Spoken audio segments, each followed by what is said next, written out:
Hey everybody, Scribbler Johnny checking in before we continue with Shreckland. Boy, Andy and Zach's relationship is kind of rocky, isn't it? They're both going through some stuff. They're both adjusting. And I just really, really want to stress and be clear that I'm coming from a place of love and respect when I am portraying Zach's adjustments through his transition, and also Andy's, because Andy sees himself as completely heterosexual, and yet the person he's romantically involved with is a man and will present as a man. And when they're in public, everyone will see two men together because Zach passes well. And for my trans friends, passing really is a parlor trick. And I don't say that with the intent of demeaning anybody. Some pass better than others. And whether or not you pass, I see you. And I respect you for living your truth. And I will always support you living your truth.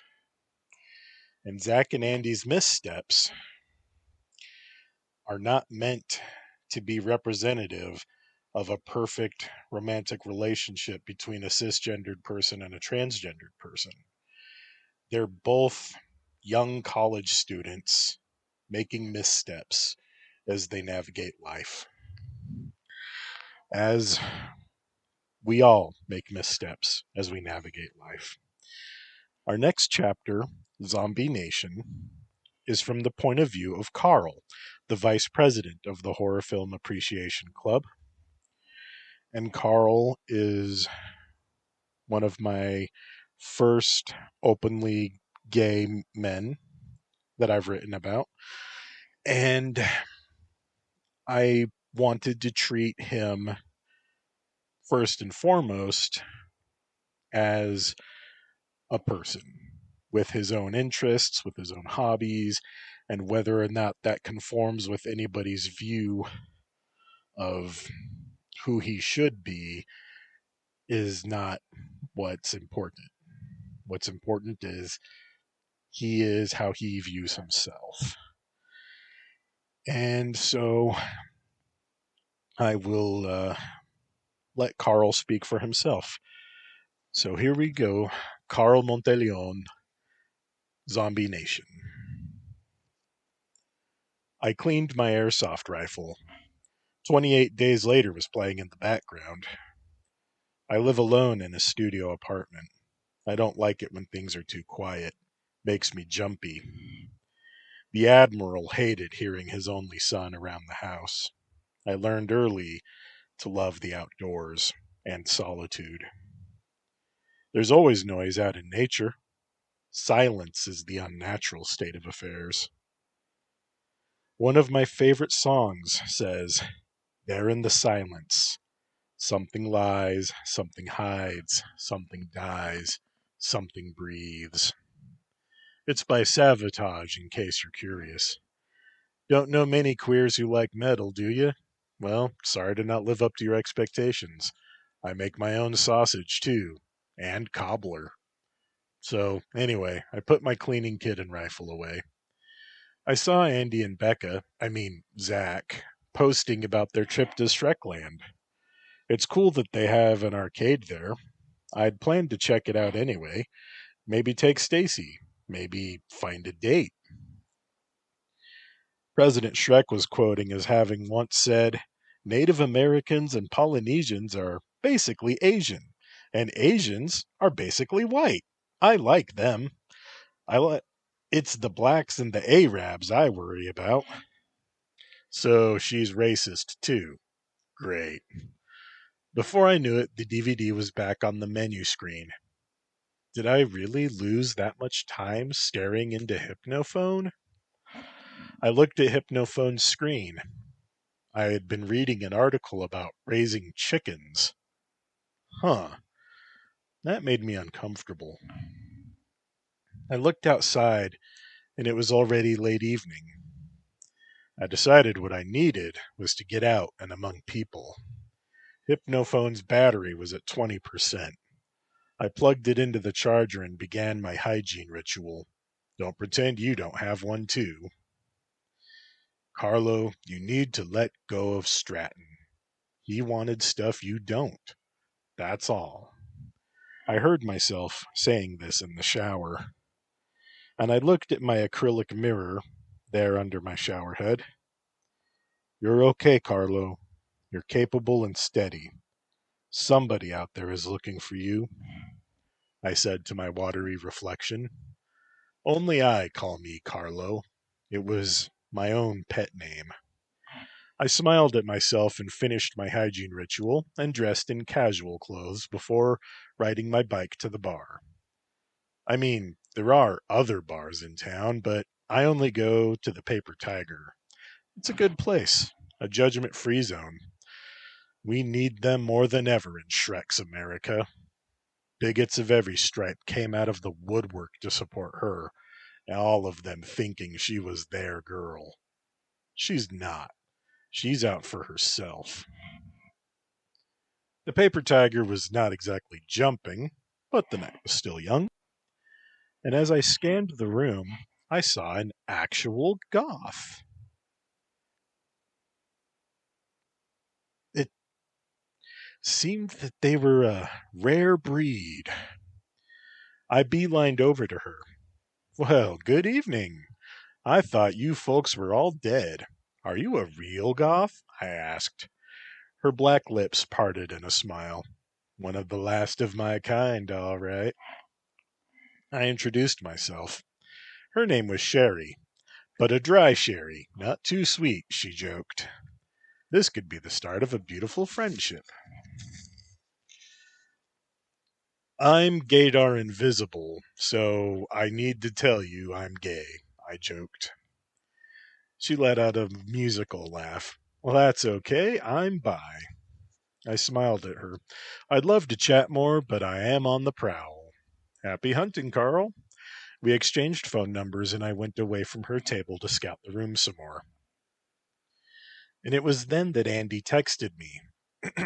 He said, Hi, Carl. You've known Zach longer than I have. Does he have any skeletons in the closet I should know about? I replied, Bad timing, bro. And then added, Apart from the hair, Lovecraft is very vanilla. Why do you ask? He's not from Ohio. He's from Innsmouth, he texted. I looked up to the unheeding universe and prayed for the future.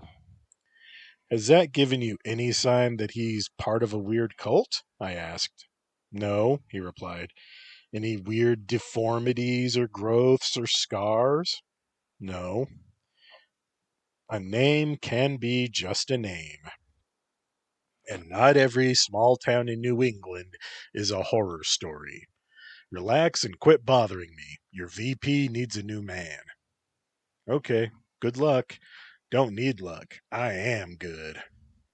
I put away my phone. Damn millennials.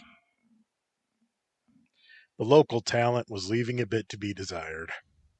I saw Sherry was getting chatted up by a man wearing a truly ridiculous hat. She met my gaze, and she grabbed her wrist in a pulling motion. Get me away from him, I think she meant. Okay, Carlo, put on your Galahad boots. Sherry, thanks for waiting, I called out, and I gave her a wet one on the lips. She tasted like strawberries. I looked at the stranger. Who's this? My expression should have left him to assume that I saw him as something like a cockroach. Oh, don't worry, we're leaving. Bye, Felix, Sherry said, standing up. But my name's... I cut him off. Bye, Felicia, and led Sherry away. Oh, thanks, Carl. He was creep-tastic, she said. Oh, no sweat, sweet thing. Did you know you taste like strawberries? She laughed. I put lip gloss over my lipstick. It tends to prevent smears. Oh, pro tip. Do you ever go in drag? Oh, please no. I just wanted to boost your confidence. She smiled. Want to get out of here? Yeah, the fish aren't biting. So we went to Denny's, the post-bar hangout of choice. Turned out Sherry is a photographer. I told her about my major and the horror club. Oh, cool. I love horror flicks, even the cheesy ones, Sherry said. I smiled and acknowledged my own agreement. We shared onion rings, and then I texted Stacie. Hey, bud, want a Shreckland tomorrow? She replied, sure. She'd been kinda hermit style lately, and so had I, be honest. It would do us both some good. Sherry said, you know, Carl, some gay guys like a lady once in a while. I shook my head. Not me, Sherry. Sorry. She pouted and then smiled again. Worth the try. No harm, no foul, I said with a smile. And then I rode home. I checked to see if Stacie was awake, and then we planned our excursion with her. And I'll admit I was depressed. Maybe, maybe I was really depressed, but not suicidal. Well, not then, anyway. And we had a lengthy texting conversation with her poring over the folded map that Zach and Andy had brought back from their trip and talking over which attractions we'd like to hit. Stacie isn't a fan of roller coasters. Nothing more embarrassing than finding out you're even fatter than you think you are and you can't go on a ride. She's been working out, though, and it's been doing her good. She was never obese, though, just a little chubby. I found an online map, and my gaze kept being drawn to the danger zones. There was one that was called Walking Nightmare that stood out, because as far as I knew, there was no Craven movie out by that name. My favorite Craven movie was Blue Blood, Black Heart, which was about high society types who practiced black magic. It had a danger zone attraction, but not a safe zone, and that intrigued me. And I told Stacie all about what I had found in my inspections of the danger zones. No way, Jorge, she texted. We stay nice and safe. This is our first trip. Maybe if we do a second trip, then we'll talk, she added. I knew I could convince her. Student loans are a beast. I was using the Admiral's GI Bill, so I had it easy. But Stacie, she was paying off a loan. And $25,000 would go a long way. With my skills and our combined brain power and courage, we could take on multiple danger zones and get rich. Most civilians are still civilians, even if they own a gun. When a crisis hits, they panic and hide. All their dreams of heroism poof away. Now, I'd never had the bullets whizzed by me, but I'd been hunting alone several times, so I was confident. Plus, I come from a military family. I've been studying to be a veterinarian, so I can handle blood. I bid Stacie good night, and I plugged Hypnophone back into its charger. I eventually slept. Sunday morning, I performed my hygiene ritual before allowing myself a glance at Hypnophone. My wake-up screen was a photo of our club. I love these kids. I hoped that we would stay in touch after school. Stacie hadn't texted me yet, so she was probably still asleep. She liked her sleep, especially on Sunday mornings. For me, sleep was a necessary evil. When I was up, it was time to get moving. The Admiral hated to see me asleep when he wasn't, and maybe that played a part too. Hey, the man made me tough. I owe him for that. So I didn't go all anchors away like he wanted. Big deal. I was eating Pop-Tarts, unfrosted style, while I looked over my social networks. Lots of speculation about Shreckland going about. President Shrek was busy insulting the size of the North Korean president's penis, and how would she know? And then it hit me. If he went crazy enough, that childish insult could result in nuclear retaliation. But then again, North Korea's missiles kept failing, though President Kim declared victory every time. Like how Shrek declared victory every time. Oh, this can't end well. Or maybe they'll see each other as kindred spirits and become friends. President Kim was a lot younger than Shrek, but maybe, just maybe, this could work out without things going all Fist of the North Star. And then Andy texted me, "Hey, Carl, sorry for bugging you last night. I was freaking out." I replied, "It's fine, bro. Get lucky?" Frowny face. "Tomorrow's another day, yeah? It's already tomorrow, lol." "Shit, I better go to sleep then, lol." I smiled and forced myself to put Hypnophone away. I wanted to finish my preparations for the trip before I allowed any more browsing. I was soon as ready as I could be, so I plugged Hypnophone in and sat down on my couch. The Anvalonia Student Alliance was going to screen Brokeback Mountain when classes resumed. So many people get so worked up over that movie. I thought it was kind of melodramatic and cheesy. Yeah, I don't like Brokeback Mountain. Sue me, take away my queer card, whatever. I like the birdcage, all right. I'm not a monster. I laugh at Nathan Lane. And then I saw a link to a YouTube video of someone doing a Danger Zone run. The guy had one of those headset cameras, maybe a GoPro. I saw him sign the waiver, and then he entered the danger zone for Zombie Taft. It wasn't live, so presumably he made it out. And as I watched, he walked through the cemetery, and he was doing running commentary in Spanish. I don't speak Spanish, so I can only guess what he was saying. He triggered a trap door, and he fell face first into a grave. Thud. The camera jiggled, and then a man wearing orange overalls and a hard hat was picking up the camera and smiling at it. He turned it to show the owner, then made the throat-cutting gesture to make sure we knew he was dead.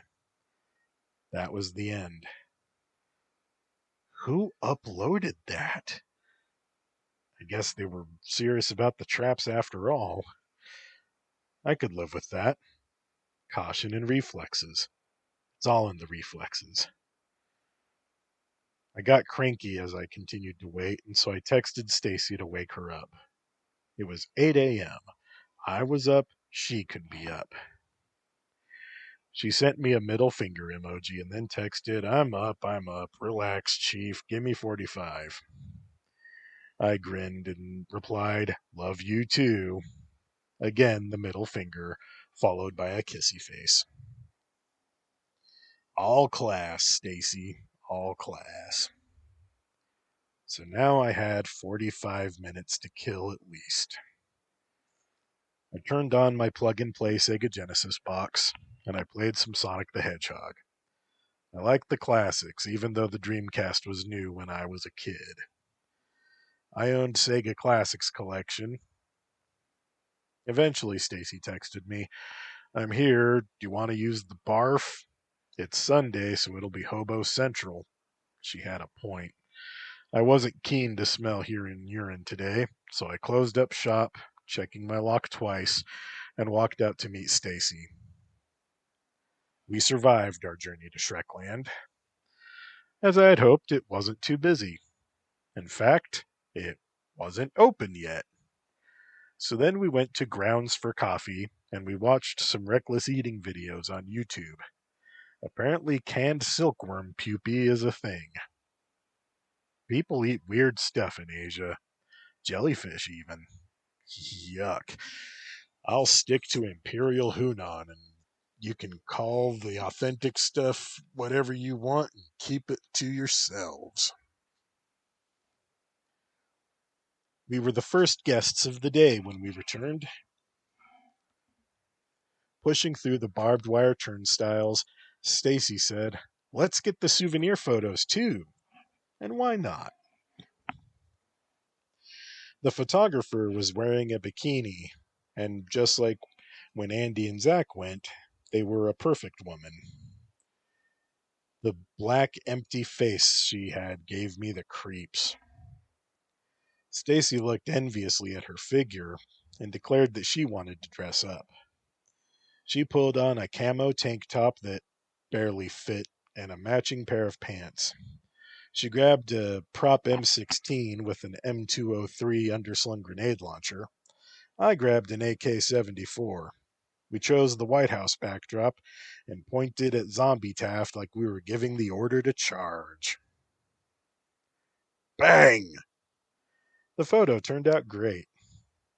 Now that memories are all I have left, I cherish that photo.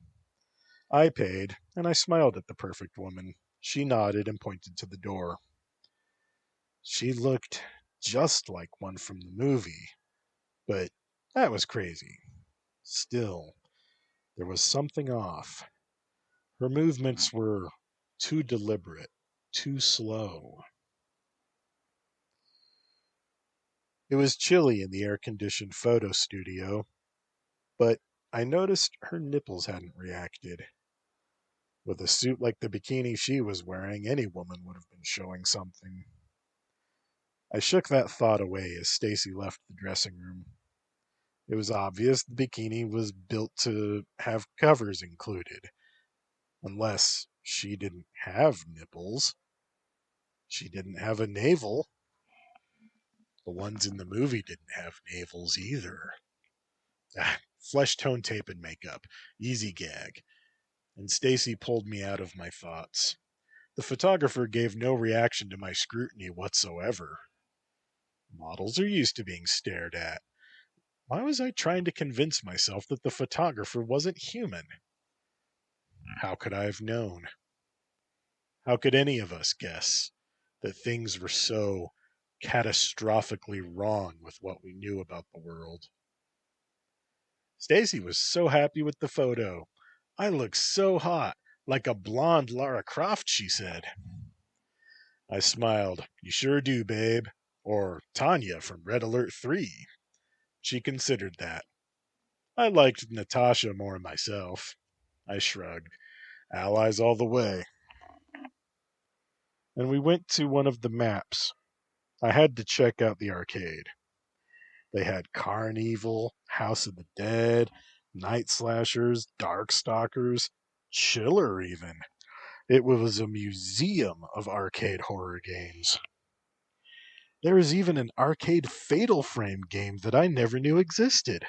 I had to play. It was rather like Silent Scope, where you really only saw the action through the camera's viewfinder. I had a blast, but I couldn't beat the ghost with nails in her eyes. She teleports and rushes you, okay? Stacie cheered me on until the end. It was time, I decided, to get on with the real reason for being here. We went to the safe zone for Chop Chop Buzz. I smelled sawdust as we moved through the turnstiles. The attendant was either a lumberjane or a hipster. One could never tell these days. The place was lit only by red emergency lights. They tell you that the red doesn't ruin your night vision, but it doesn't do you any favors either. It makes my eyes hurt. Stacie wanted to wait a bit. We were alone, so why not? Our eyes adjusted as much as they were going to. After another minute or so, I pulled her down the steps behind me. Clank, clunk, clunk. And I saw an exit. We didn't accidentally enter a danger zone, did we? No, no signs. We didn't sign any waivers. We were safe. Right? Probably part of the set, I said out loud. Stacie nodded. We walked into a plastic curtain. Pushing it aside, I saw that we were in the offices of the foreman, and we looked down at the lumber mill proper. I ignored the illogical design and walked to one of the big windows. Not a soul in sight. But then machinery started up. So far, so good.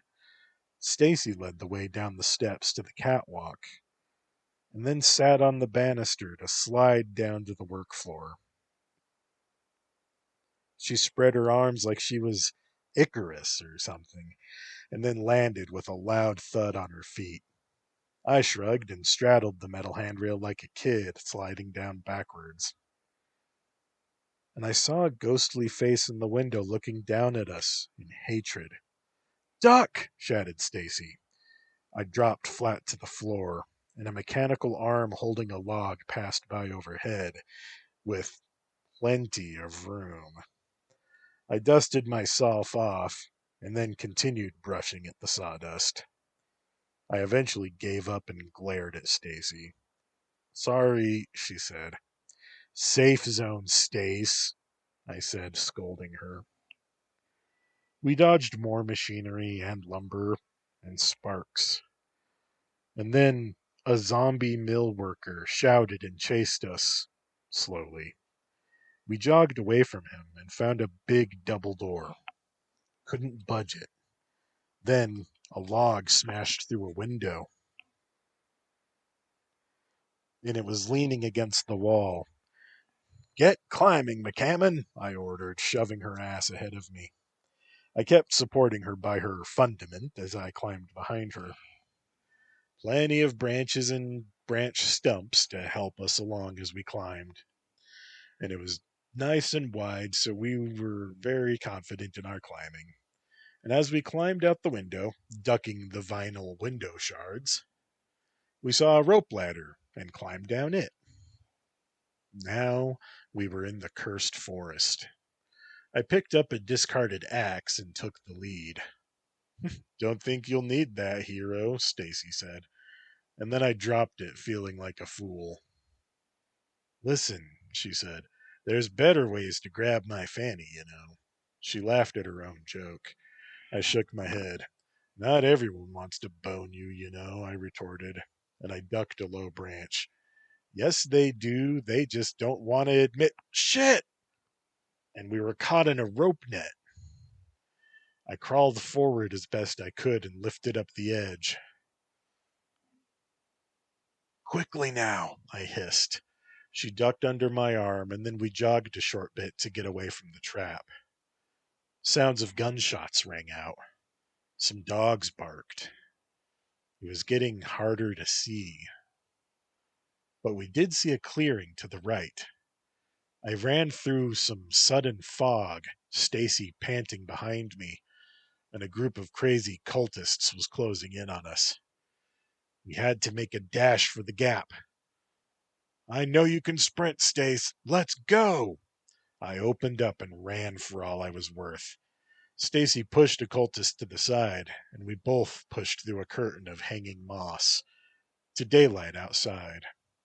Our phones cheered as a guy in a purple vest gently guided us to the exit turnstile. "Have fun today, folks," he said with a wave. Stacie bent over, panting. "Sure, know how. Leave a girl breathless," she said and smiled weakly. We exited and found a place to sit down so Stacie could rest. I got a survivor sticker. I also had a scorecard pop up available. I downloaded it. It showed a sticker for Chop Chop Buzz. "That's new," I said. Stacie grunted. "Notice how it will lure completionists, manipulating people psychologically. It's sick," she said. I nodded. She knows psychology. Having rested, she said she was hungry, so we went to find some grub. Nachos or a corn dog wouldn't do for Stacie, so we went to the food court. Well, I don't know what else to call it. Oh, God, Shrek burgers. They had a Shrek burger stand. Because of course they did. We avoided it like it was plague ridden. Ah, a place called Finger Lickin' Chicken. That seemed safe. Welcome, shouted the Asian girls working the counter. Stacie ordered some chicken strips with honey barbecue sauce for dipping. I ordered a teriyaki chicken sandwich with a slice of pineapple. The food was really good. I even shared some with Stacie, letting her have a bite of my sandwich, and sampled her chicken. I wouldn't do that with anybody but Stacie. She's my best friend. I'd even give her my blood. We have the same blood type. I noticed all of the workers were Asian women, and I found that odd. And then I wondered if thinking that that was odd was somehow bigoted. I shrugged it off. So, where to next? I asked, swallowing the last of my sandwich. Stacie said, "We've got to go to the Perfect Women attraction." She didn't say it as a request. And I was suddenly afraid. She must have seen my face change. Me too. That's why, she said. No, no pictures. It's a rule, see? The worker was telling one of the customers. And sure enough, there was a sign proclaiming no pictures of staff. Food selfies are okay. The man sighed in disappointment and carried his drink outside. Come back next time, the worker called out cheerfully. And I glanced at the workers. They didn't look all alike. They had different heights, different hair and skin color, different hairstyles. And what did I expect? Kentucky Fried Stepford ladies? I was embarrassed by my own undermind. Where were those thoughts coming from? Stacie took our tray to the trash, and I cleaned crumbs off of the formica table. There are still things made of formica?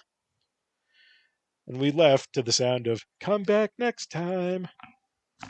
Finger lickin' chicken, huh? The food was good, I mused aloud. Stacie grinned. I saw you scoping out the ladies. Thinking of trading to the other team? She teased.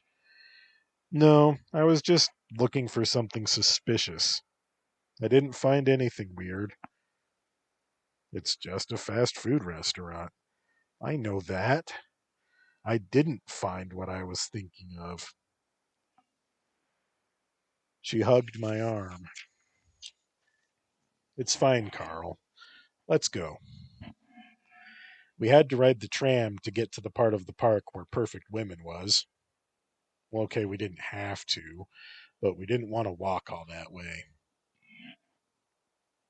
And we were bombarded with ads for Shrek Burgers, Shrek Winery, a barbecue restaurant called the Dixie Pig, and what I hoped was a gag, a commercial for a stain-lifting pre-wash spray that specifically mentioned being able to clean blood stains. The announcer looked a bit like the actor Robert Patrick, so maybe? We had to wait in line for a few minutes, but there were screens showing trailers and behind the scenes featurettes from Perfect Women and the upcoming sequel, Perfect Women Take Okinawa. The stiff moving, inhumanly statuesque creatures walking along a sun drenched beach in Okinawa. The image was kind of unsettling. And especially when one of them shot a man taking her picture with a gun that I hadn't seen before. And, well, her swimsuit left no room to conceal even the small pistol that she had used. She didn't even turn to face him or break stride, just bang. This resort isn't perfect yet. Give them time, said the announcer. The Perfect Women surrounded a grandmotherly woman who was sitting on a blanket reading. When they parted, another perfect woman was standing up to join them. Whoa, looks like they're changing the lore, I said. Stacie nodded. In the first movie, they were ghosts of suicide victims going after the photographer who had belittled and exploited them. Now they're recruiting.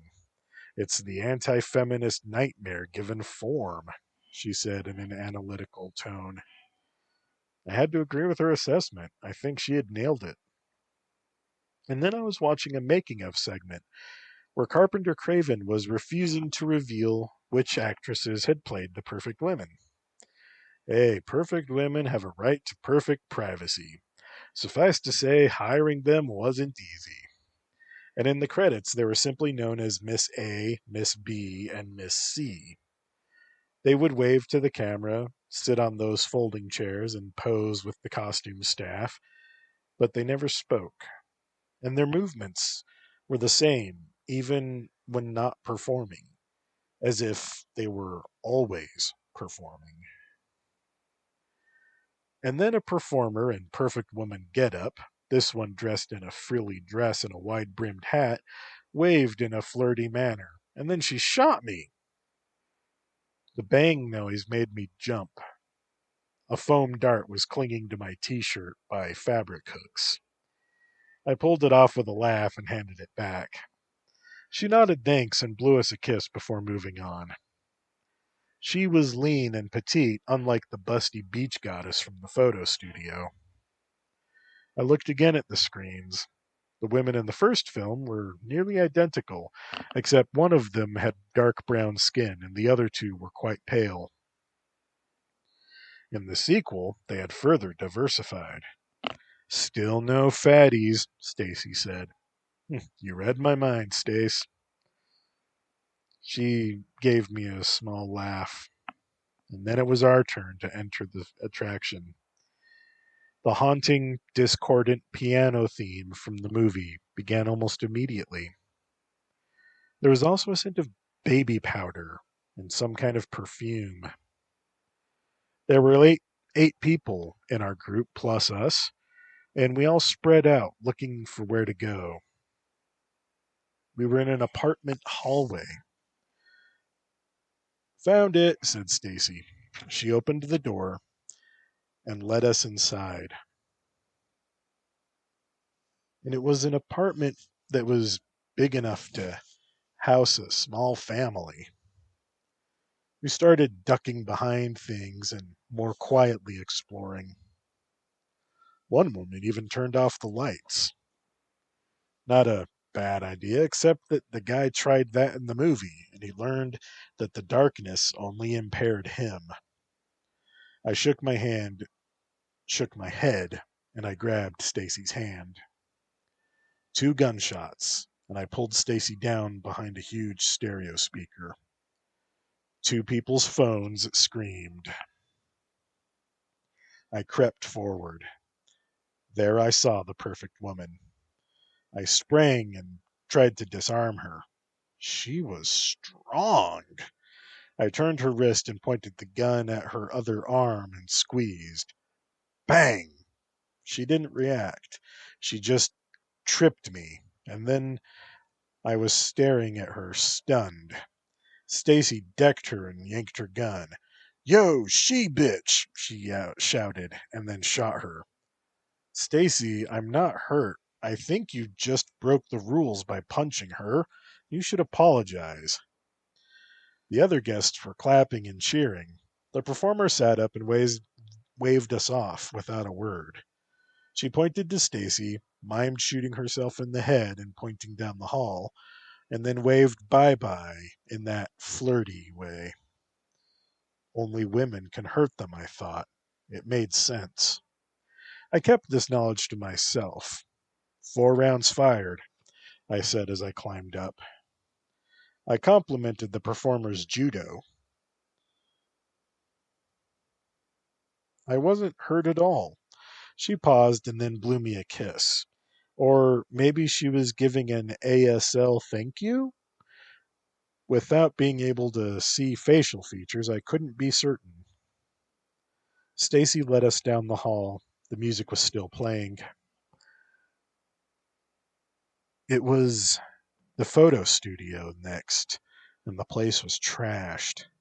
Bullet holes, overturned equipment, furniture on the floor, a lacy black negligee hanging over a chair.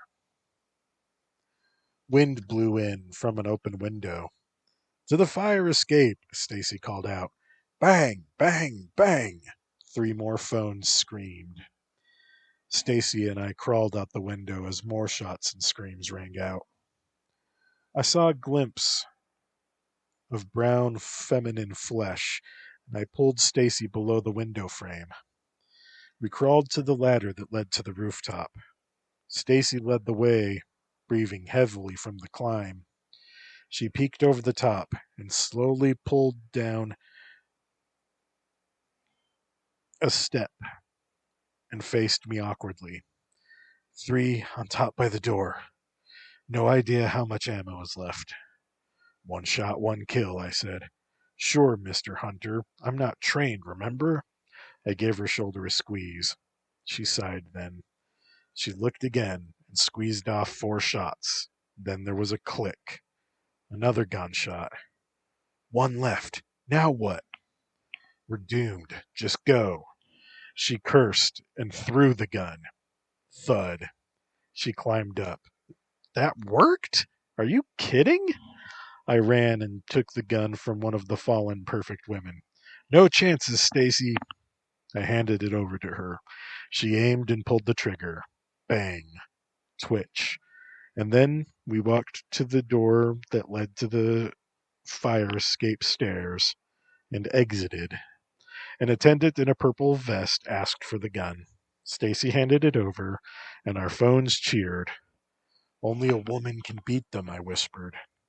"That jerk from the movie would never think to ask a woman for help," she replied. And then we went through the exit turnstile. "New plan. Marksmanship training," she announced. I put my arm around her and squeezed her shoulder. "It's a date." And we rode the tram and watched the ads, and then we watched the Morella stage show. She put on a good show, I thought, and then we headed off. I bragged about my survivor stickers online. Andy griped at me for bragging. Kumiko said that the perfect women scared her. I told her about the upcoming sequel. "Okinawa? Oh man," she replied. "Yeah, brush up on your Japanese," I texted. "Maybe you can be in part 3, I added. She lolled. "Yeah, right. With crooked teeth like mine and my flat chest, I'm a shoo-in." She finished with a smiley. Why did women always hate their bodies so much? Teeth not perfect, hair too long, too short, too curly, too straight, breasts too small, too big, nose too big, or too thin, skin not right. Why does our society do that? Do women do it to each other and little girls? I had no idea where to place blame or absolution. Maybe Kumiko had an idea. "Why do women hate their bodies so much?" I texted her. "We get taught that we're all messed up and we need help to be pretty," she replied. "Wish I knew how to fix it. There's no one answer. The problem isn't just one thing either. It's an octopus or a hydra," she added. I told Stacie as she drove about the conversation. Stacie said, "Kumi's right. It's a hydra." It's not all men's fault. Some people will make the claim, though, but that hatred comes from women, too. I get it at the gym, even. Actively trying to fix my fat problem, and gym rat bitches have to give me shit for being fat. What am I supposed to do to get them to leave me the fuck alone? I'm not even huge. That's the worst part. What about women who are bigger than me? You have to lose weight to get surgeries, even. It's a task right up there with old Sisyphus pushing his boulder. I rested my hand on her thigh. I'm pulling for you. We're all in this together, I said, quoting the Canadian philosopher Red Green. I invited her in, but Stacie wanted to go back to her dorm. I gave her $10 for gas that she wasn't too proud to take, and gave her a goodbye hug. Some really queenie guys were bitches to fat women, too. Was it something in our collective unconscious, like all that puritanical stuff about how Americans treated sex and porn? Could we blame Puritans for the fat shaming, too? Why not? Screw 'em, witch hanging bastards. Yeah, the burning was Europeans. Americans did hangings and drownings and other more merciful Christian executions. I ate some celery with peanut butter and succumbed to hypnophone. First Twitter, then Facebook, then Grindr, then YouTube.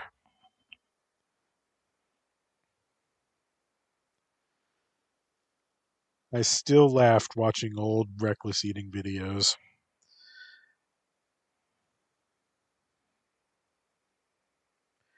Then I did the nighttime hygiene ritual. Bell peppers and chicken fajitas. Hypnophone again. Eventually, sleep. I dreamed of being chased by perfect women.